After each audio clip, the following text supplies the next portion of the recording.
Bienvenue chers internautes pour la deuxième vidéo de cette liste de lecture sur le bouquin de Michel Onfray. Nous sommes dans la première partie sur les interprétations et je suivrai quelques extraits au fur et à mesure de divers chapitres qui m'ont intéressé et auxquels j'estime pouvoir apporter une réponse ou plusieurs. Commençons avec le chapitre intitulé Généalogie.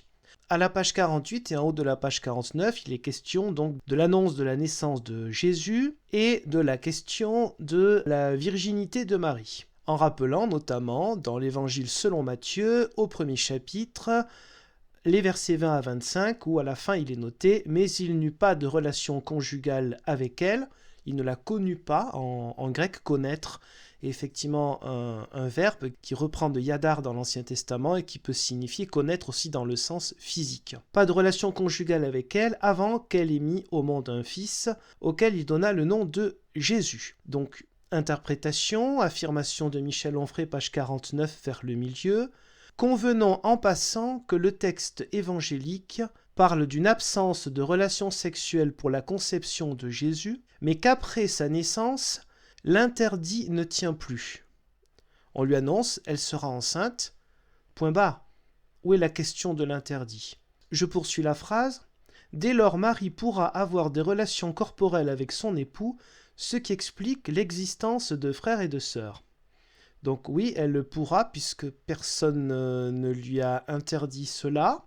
Et l'existence des frères et des sœurs, ça fait partie de ces passages où Michel Onfray semble découvrir la Lune et surtout semble devoir apporter quelque chose d'un peu provocateur. Pour quel lecteur ? Sans doute pour un lecteur catholique romain. Il existe des frères et des sœurs, eh bien la moitié du christianisme n'a aucun problème avec les frères et sœurs de Jésus. L'Église catholique romaine et l'Église orthodoxe aussi considèrent que ce sont des proches, par exemple des enfants que Joseph aurait eu d'un premier mariage, il aurait été veuf, et puis donc c'est la même famille avec Marie. Donc c'est une vision de frères et sœurs qui est plus élargie, qui a pour argumentation le fait que dans le monde sémitique, on peut évoquer frères et sœurs pour une manière plus élargie que les frères et sœurs de sang. La réponse protestante, mais à partir du 19e siècle, pas avant, va considérer que non, le terme grec adelphoi, donc frère, est assez clair et qu'en grec, ils auraient pu trouver un autre vocabulaire dans le Nouveau Testament pour évoquer le fait que ce ne soit pas en tant que tel des frères et des sœurs de sang. Mais effectivement, c'est très récent, c'est à partir du 19e siècle. Mais bon, visiblement, le philosophe n'est pas au courant que depuis le 19e siècle, la moitié du christianisme, ou un peu moins, puisque la moitié du christianisme, c'est l'Église catholique romaine, 1,150 milliard, 1,2 milliard de baptisés. Si on ajoute les 300 millions d'orthodoxes, donc ça fait plus que la moitié, on va dire un gros tiers du christianisme n'a aucun souci avec l'idée que Jésus ait pu avoir, après sa propre naissance, des frères et des sœurs. Lisons un peu plus loin, page 52-53. Descendre de David, donc le roi David, c'est montrer une franche appartenance à ce lignage.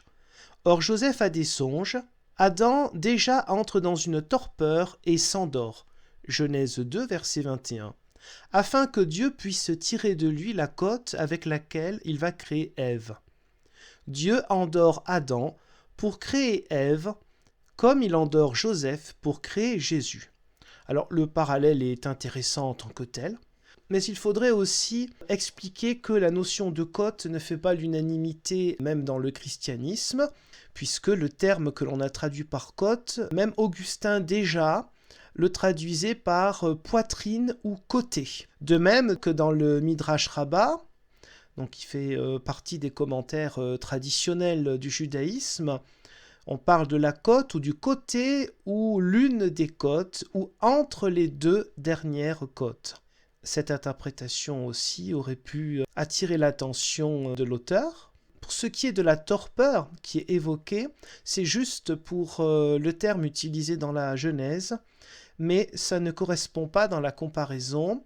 Pour ce qui est de Matthieu 1 au verset 20, ce ne sont pas les mêmes mots qui sont utilisés, pas parce que l'Ancien Testament est en hébreu et le Nouveau en grec, mais parce qu'il y a une version grecque de l'Ancien Testament qui d'ailleurs était sans doute autant connue, voire plus par les premiers chrétiens, que la version hébraïque, comme cette version grecque de l'Ancien Testament, on l'appelle la Septante. On ne retrouve pas le même mot, donc bon, le parallèle n'est pas inintéressant, mais comme affirmation, ça laisse un petit peu à désirer. À la page 58, il est question pour l'auteur de montrer le lien, si ce n'est le mélange ou l'assimilation de conceptions païennes au jeune christianisme. Je cite, page 58, « Le culte de ces cycles naturels est vieux comme le monde, celui du solstice d'hiver, probablement l'un des plus anciens, et celui de Sol Invictus, le soleil invaincu. Le soleil semblait mort, c'est ce que de façon empirique on croit pouvoir déduire en constatant que le jour décline et s'en va vers la mort de la lumière, avant le retour d'Icelle et son augmentation, puis sa diminution, etc. » Reprend des vieux termes du XVIe siècle, intéressant. La nuit du solstice d'hiver est donc la nuit la plus longue de l'année, mais c'est aussi celle de l'impulsion du retour vers la lumière, c'est la naissance de la lumière. Et c'est ici que le vétérotestamentaire, c'est-à-dire l'Ancien Testament, rejoint la cosmogonie pour constituer la biographie conceptuelle de Jésus assimilée à la lumière.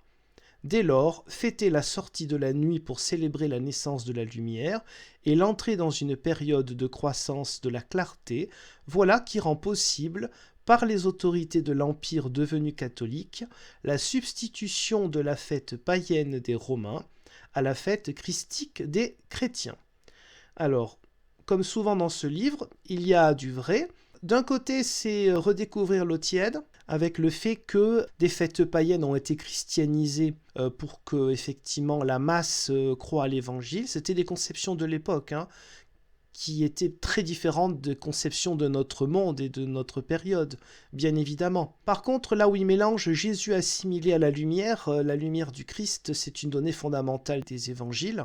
Il va à l'encontre du paganisme. Là, je vais faire à la fois une parenthèse, mais une réponse à la thèse principale du livre, qui consiste à dire que le Nouveau Testament et l'invention de Jésus comme personnage est une invention antisémite. C'est un peu la grande thèse qui l'amène petit à petit.